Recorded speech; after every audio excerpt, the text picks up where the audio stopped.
The Rock reflects on Vince McMahon relationship. Hello guys, welcome back to my channel. For WWE family latest news update, please subscribe the channel and press the bell icon.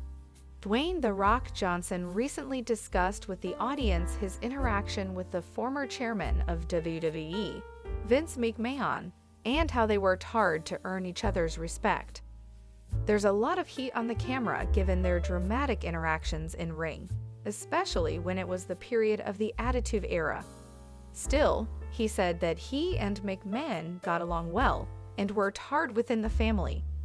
Johnson also talked about how he combined his movie career and work in Family Matters, and the evolution of his links with McMahon by appearing on the PBD podcast.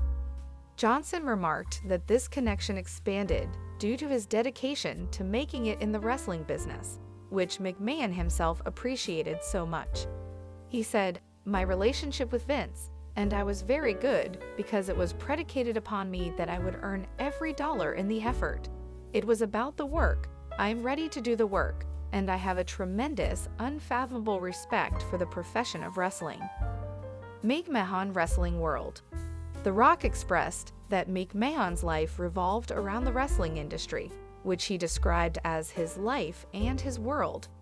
Johnson knew what hard work was since he grew up in pro wrestling. He described that moment in time that led to his rise as The Rock and said, "What's next? I said I feel what's next is to take this brass ring and take it to places it's never been." He labeled what's next, "Where's that?" I said, "I don't know. Let's go find out." Johnson also reiterated when he restructured his WWE deal with McMahon 10 things the Von Erich family never accomplished in wrestling, with last year's release of the A24 produced biopic, The Iron Claw. Nostalgia from longtime fans and interest from newer fans has been spiked for the enduring saga of the Von Erich family. It's a story that is equal parts inspiring and saddening, and here we are, decades later, still talking about it. The Von Erichs were revered in their home state of Texas, with their Dallas-based territory, WCW, one of the more successful of the 1980s. They also achieved things outside of their home base, but unfortunately, due to both timing and tragedy, there were some things they were unable to achieve. This list will take a look at what the Von Erichs didn't accomplish either as a unit or individuals, but in many cases, likely could have if given the chance.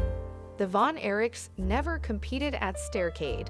The first Starrcade took place in 1983, which was one of WCW's banner years. The event would take off and become a staple of Crockett Promotions, and later WCW.